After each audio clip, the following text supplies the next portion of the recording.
Lincoln, regretting the pain he has caused a general by dismissing him, writes, "I bear you no ill will, and I regret that I could not have the example without wounding you personally." Or in a poetic outburst to General Robert Milroy, "I would be glad to see General Milroy were it not that I know he wishes to ask for what I have not to give." Robert Louis Stevenson said, "To be wholly devoted to some intellectual exercise is to have succeeded in life." Collecting, for me, is the passion that constantly infuses my thoughts. It is the tireless, daily adventure of constructing something piece by piece, of drawing strength from history. It is the focus on building something unique and complementary and anchored to themes. I have been privileged to have acquired over the years, and include in this volume, some truly remarkable examples from Lincoln's pen, many formerly held in some of the greatest private collections ever assembled, including those of Oliver Barrett, Philip Sang, and Malcolm Forbes, as well as new and great discoveries that have emerged from hidden estates or obscure auctions far beyond the beaten path, where their importance was often overlooked.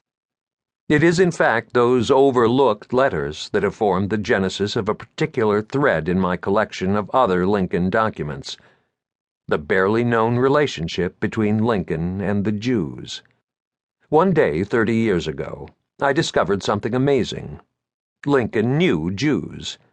Despite the minuscule number of Jews who lived in the western frontier, as Illinois was then considered, Lincoln still managed to run into Jews, and they into him. I first discovered the Lincoln and Jews relationship in an auction catalog when I acquired the Hobbled Letter, Chapter 2, where Lincoln revealingly expresses his frustration and no doubt embarrassment at having to defend a wayward nephew accused of thievery. The recipient of the letter was one Abraham Jonas, who, I would come to learn, was a lifelong Jewish friend who supported, campaigned for, and helped engineer Lincoln's successful run for the presidency. It is the only known letter from Lincoln to Jonas in private hands, and a great favorite of mine. As I came across letter after letter in which Lincoln expresses humility, biblical imagery, compassion, and respect for a people and a religion, I was transformed as a collector. Lincoln never wrote, "You are one of my most valued friends," to anyone except to his friend and confidant, Abe Jonas. And when the latter lay dying in 1864, it was Lincoln who immediately took pen to paper and ordered Jonas's son, Charles, a Confederate officer and prisoner of war, paroled for 3 weeks, to visit his dying father. I am fortunate to include many examples of Lincoln and the Jews in my collection, most of which are included in this book.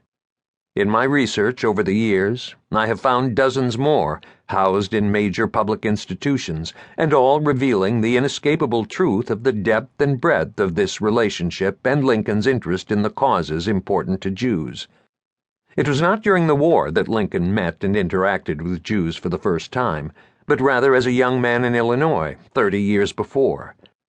And over the course of his tragically foreshortened life, as this book shows, he represented Jews, befriended Jews, admired Jews, commissioned Jews, defended Jews, pardoned Jews, consulted with Jews, and extended rights to Jews. His relationships with Jews were not exploitative, but warm and genuine, and went further and deeper than those of any previous American president. We meet Issachar Zachary, Lincoln's foot doctor, for whom Lincoln wrote 3 testimonials attesting to Zachary's skill.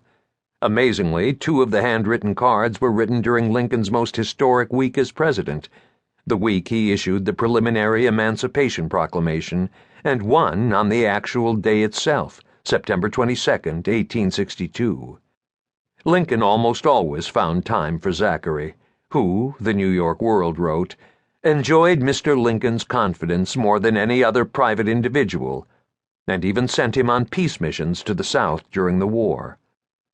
It was Lincoln who, for the first time, appointed Jewish military chaplains to serve the thousands of Jewish soldiers fighting for the Union, attended Jewish-themed plays, some multiple times, and in the midst of his greatest trial, the secession of the Southern states, found parallels in the Old Testament with a line